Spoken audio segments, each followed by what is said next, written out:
falar algo que é um tema que eu tenho ouvido ao longo dos anos e hoje me inspirou falar sobre esse tema de forma muito rápida, muito didática, mas que queimou no meu coração e quero assim pontuar aos irmãos.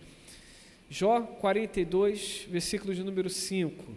Eu vou aqui citar na minha versão, você acompanhe na sua versão, quer seja pelo smartphone ou versão impressa, ou se você está nos acompanhando também através dessa versão que aparecerá na tela. Diz assim: de fato, meus ouvidos já tinham ouvido a teu respeito, contudo, agora os meus olhos te contemplam. Em algumas versões está: antes te conhecia por ouvir falar, mas agora os meus olhos te veem.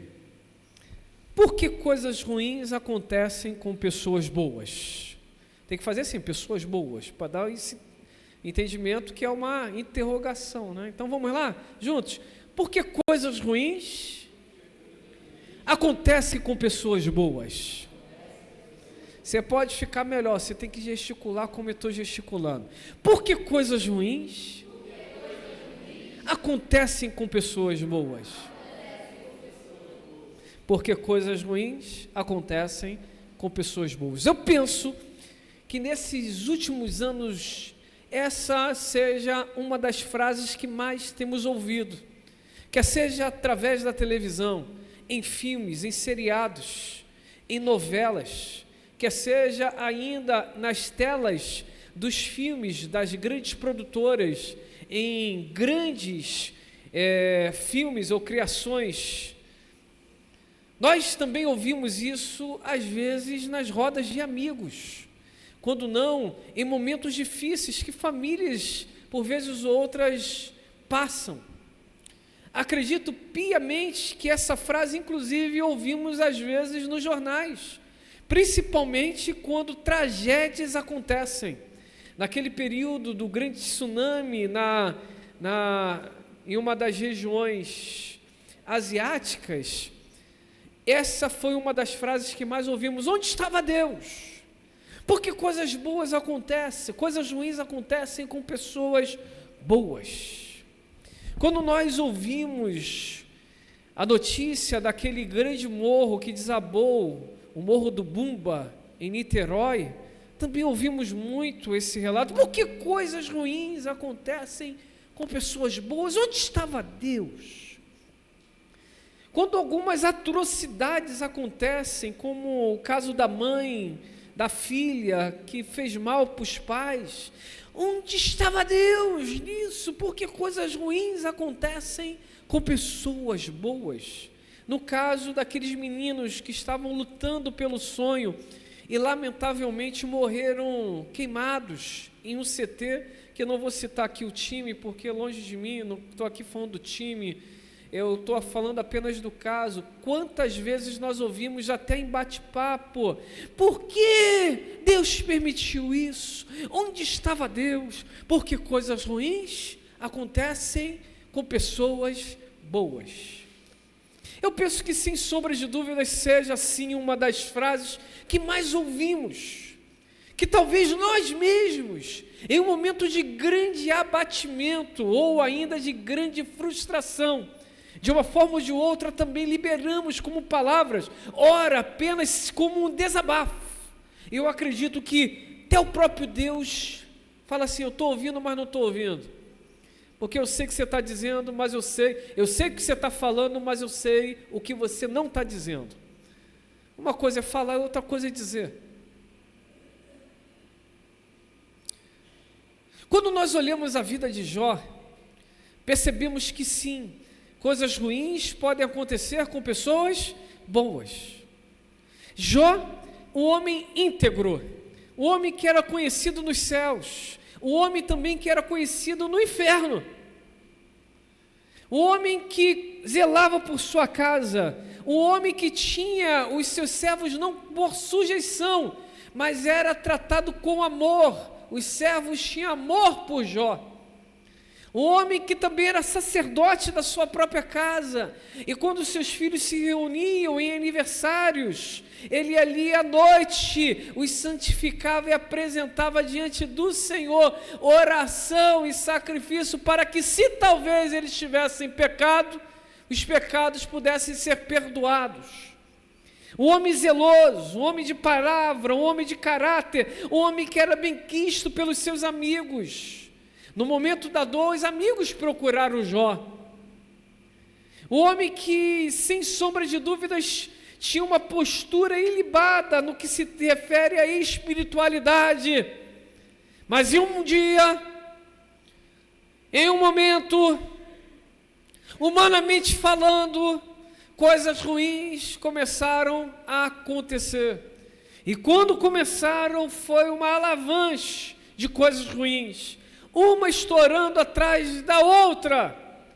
Os bens foram embora, as posses foram embora, os servos foram embora, os filhos foram embora, a saúde foi embora, o relacionamento saudável conjugal foi embora, a quietude foi embora, o exemplo passou a ser um ponto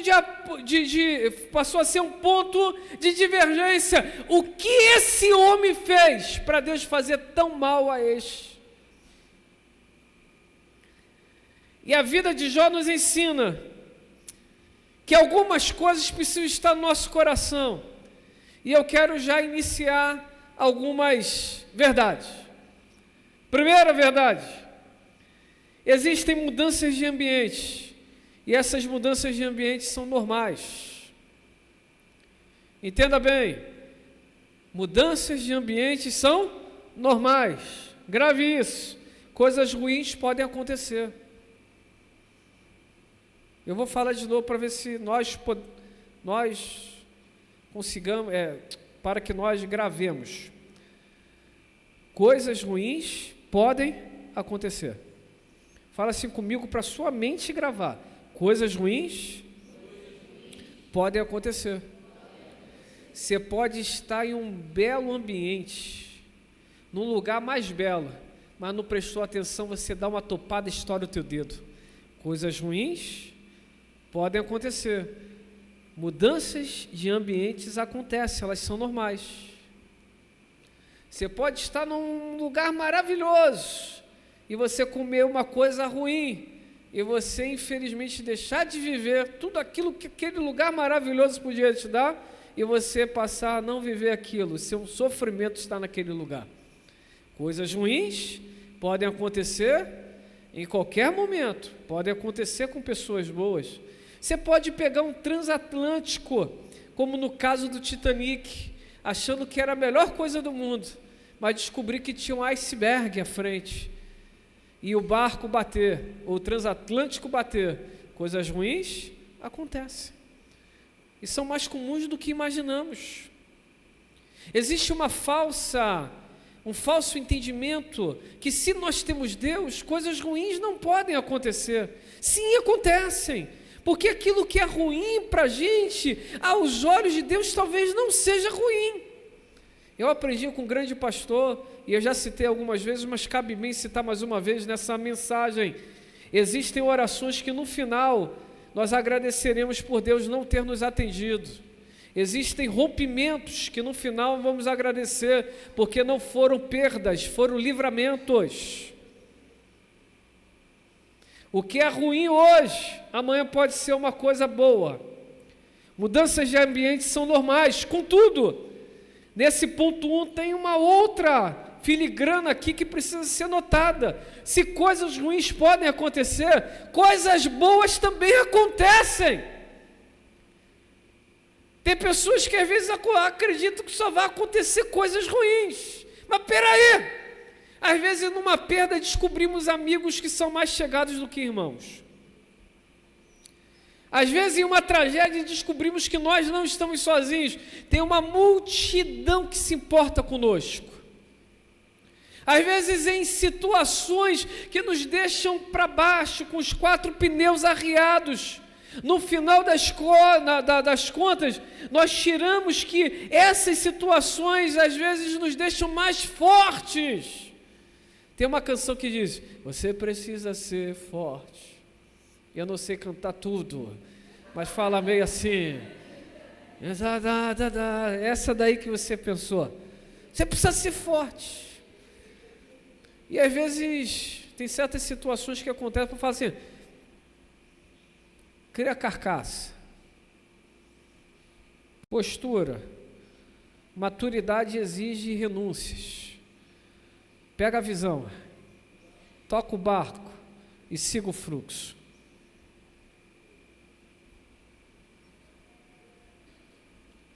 As mudanças de ambiente são normais.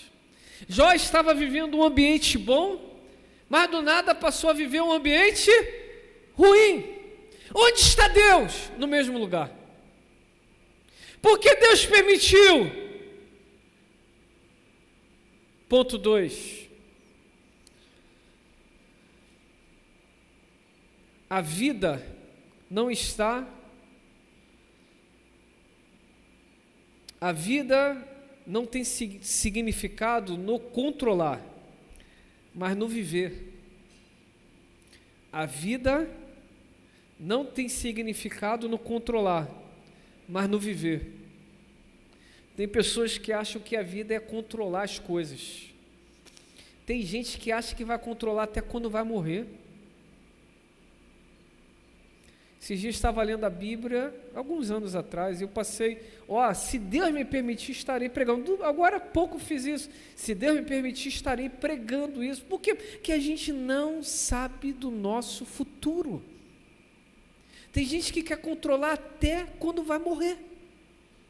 Ei, bonitão, bonitona, a igreja mais bonita das galáxias, com os discípulos mais bonitos da galáxia. Ei, santos, eu acho que todo mundo quer viver, mas a morte também faz parte do viver.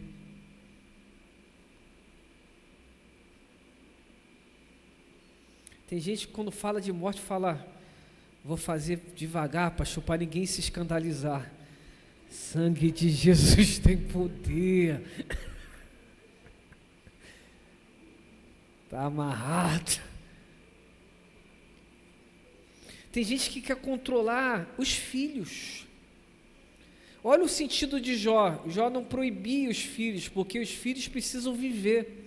Eles precisam ter as experiências deles. Eles precisam cavar os poços deles. Mas o que Jó fazia? Como sacerdote, ele orava, entregava sacrifício, pedia perdão se caso eles tivessem pecado. Tem pessoas que acham que a vida está no controle dos outros. Tem casamentos que não são felizes porque um quer controlar o outro. Você vai fazer o que eu mando. Você virou meu dono? Você virou minha dona? Que coisa. O que não é feito por amor se torna pesado, se torna fardo, quebra o sentido da vida. Amor não é imposição, amor é ajuste. É aprender a viver, estar no campo do se relacionar, do vivenciar, do experimentar. Existem pessoas que acreditam que a vida tem sentido no controlar. Não. A vida não tem sentido no controlar, mas tem sentido no viver. E viver é ação. É estar aproveitando cada momento, é ter consciência como Jó, enquanto vivo eles estavam, aproveitei a presença deles, mas agora enquanto mortos estou passando pelo meu período de luto, mas isso também vai passar, porque na vida passamos por períodos de luto, mas a vida não para no luto, a vida continua. Eu lembro quando perdi meu pai, eu ficava ouvindo a voz dele em casa, à tarde. Não era assombração não, era a minha memória afetiva. Então eu lembrava, eu ouvia meu pai. até que aquilo ali também foi perdendo efeito, e eu entendi que simplesmente tínhamos que seguir. Meu Deus, obrigado Espírito Santo, quem se prende no passado, nunca estará pronto para viver o presente, e por isso não consegue se lançar para o futuro. A prisão do passado é o impeditivo de você viver um novo de Deus. Tem coisas que nós podemos resolver, e nós vamos resolver, mas tem coisas que não estão no nosso controle, então a gente entrega para Deus. Tem pessoas que estão tentando encontrar sentido. Não, mas se eu não saísse com o carro, se eu não saísse com a moto, se eu não deixasse ele sair ou ela sair, se eu não deixasse que fulano ligasse para ciclano, se eu tivesse impedido de pegar celular ou o computador ou a televisão, se eu tivesse impedido de fazer aquela viagem, se não é resposta. As coisas às vezes simplesmente acontecem. Precisamos nos libertar de certos controles. Precisamos nos libertar. O controle não é apenas ruim para aquele que está vivendo, mas é para si. Às vezes essas mudanças de ambientes acontecem, de coisas boas para coisas ruins, para nós entendermos que não estamos no controle. E há de convir, o controle não tem que estar em nossas mãos. Quando nós nos arrependemos e confessamos Jesus como Senhor e Salvador de nossas vidas, nós pegamos a chave das nossas vidas e entregamos para Deus. E falamos: Senhor, está aqui, faz o que Tu queres.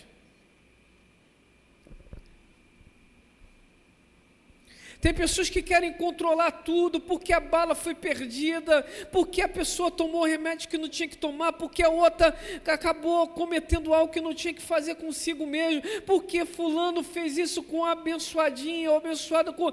Porque o Ubi, como eu vi esses dias, porque o Ubi deixou uma princesinha, que não estava, evidentemente, parece que estava no momento de curtição, prazer, estava apagada no carro, porque deixou na rua, porque ela foi violentada. Onde estava Deus? No mesmo lugar.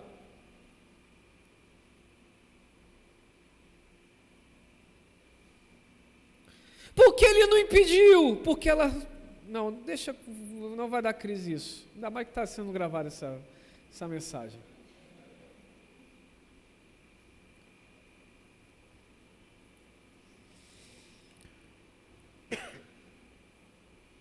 Existem coisas que simplesmente acontecem.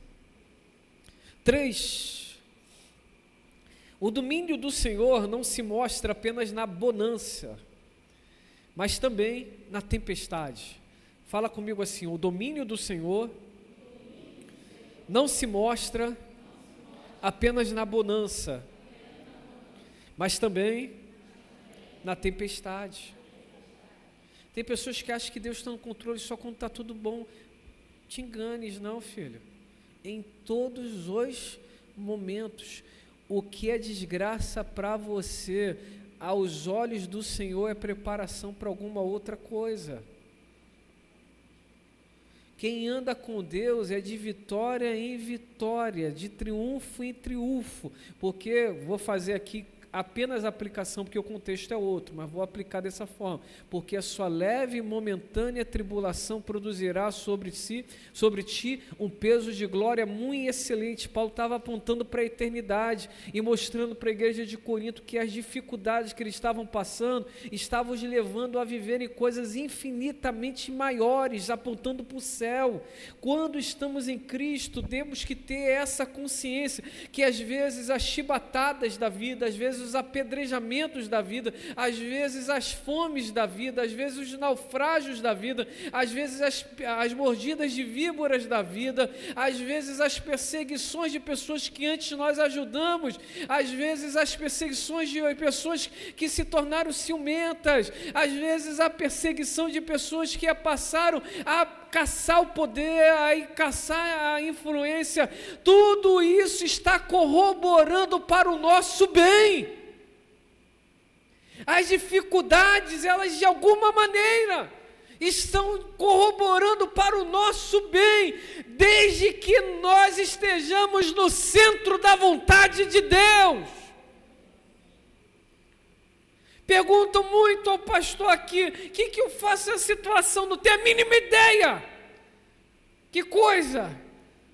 Não sou psicólogo, não sou psiquiatra, não sou oncologista, não tenho outra especialidade. Tem coisas que a gente não sabe, mas vamos fazer o que a gente sabe, o que vamos orar, porque Deus sabe o que fazer. Eu não sei, estou aqui para te ajudar a esse ponto, não vou te iludir, não vou te enganar, mas eu sei que nosso Deus pode todas as coisas. Onde eu tenho que ir? Vai por cima da vontade de Deus, já está de bom tamanho. Aleluia. Vai para lá. Mas tem lugar, tem endereço, meu santo. Vou te dar agora. Rua do Céu Estrelado. No terceiro céu, perto do trono do Altíssimo. Na sombra do Onipotente. Descansará. Quarto e último.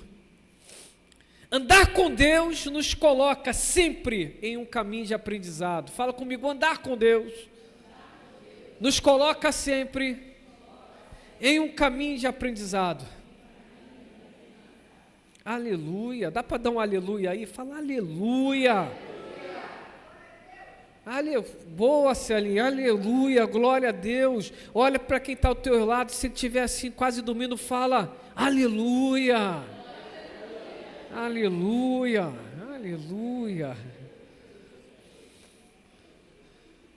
4.1.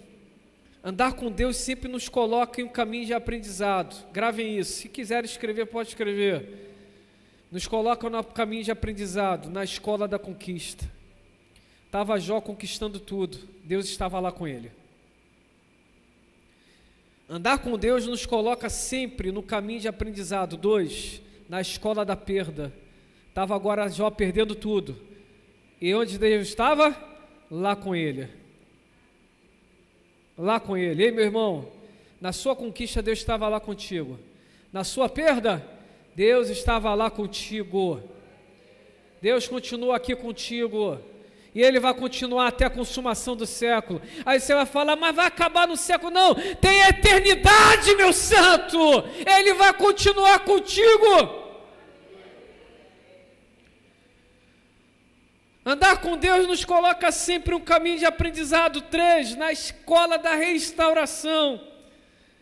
Porque aquilo que se viu como conquista, aquilo que se viu como perda, no final se tornou uma grande restauração. Diz assim, Jó foi restituído. Eu gosto de usar Deus. Deus restaurou a vida de Jó. E como uma boa árvore saudável dá frutos. E por isso, a oferta dos amigos se tornou em riquezas para Jó. Porque ele pegou aquela oferta, ele fez o que ele sempre fez. Trabalhou com honestidade, com dedicação. E o segundo momento de Jó foi melhor do que o primeiro momento. Quando ele estava saudável, ele voltou a se relacionar com a esposa. Olha só que coisa, hein? Relacionamento íntimo também vai de saúde do relacionamento. Quando estavam saudáveis, Deus foi lá e deu mais filho para Jó. Deu o dobro. O homem também parece coelho, meu irmão. E essa irmã também há de convir. Saúde extraordinária. Eu acho sinceramente que a nova geração, meu irmão, mas é aquela ali. Não tinha nem cavalo na frente deles, ou, sei lá, potrinho, né? Não tinha atenção, foco, vou focar, recuperar o tempo perdido, aleluia. Então, Deus é bom, é isso mesmo, tem que curtir minha vida, a vida é curta. Tô obrigado, briga em outra hora, meu santo. A vida é tão pesado, vai tirar uma coisa boa um para o outro, para de bobeira, vamos curtir a vida. Que Deus deu, aleluia, vai aproveitar. E 4, andar com Deus nos coloca sempre um caminho de aprendizado. 4, o novo de Deus é sempre melhor. Fala comigo, o novo de Deus é sempre melhor. Às vezes, repito, nós ficamos tão presos ao passado. Onde estava Deus? Por que coisas ruins acontecem com pessoas boas? E Deus fala, tem coisas melhores para vocês. Dizem assim,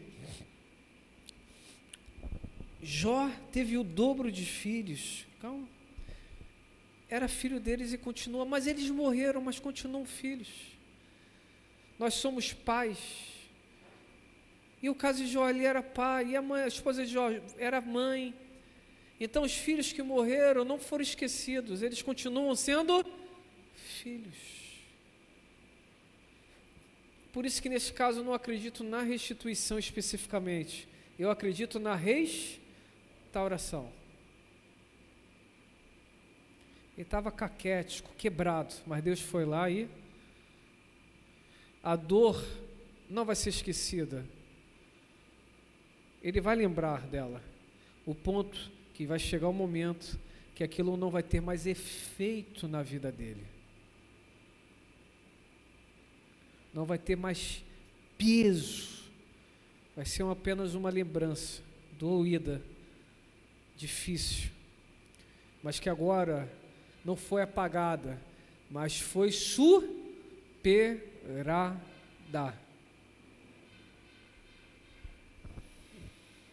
Eu não sei como você recebe essa mensagem. Por que coisas ruins acontecem com pessoas boas? Você pode repetir comigo mais uma vez? Por que coisas ruins acontecem com pessoas boas? Eu queria ter resposta para tudo nessa vida, mas eu acredito que com esses pontos simples, diretos, talvez não te dê a resposta pronta, mas pode te dar o caminho para você superar muitas dificuldades que você esteja vivendo. Na palavra, pode terminar a gravação, né? Na palavra, nós encontramos a resposta para tudo.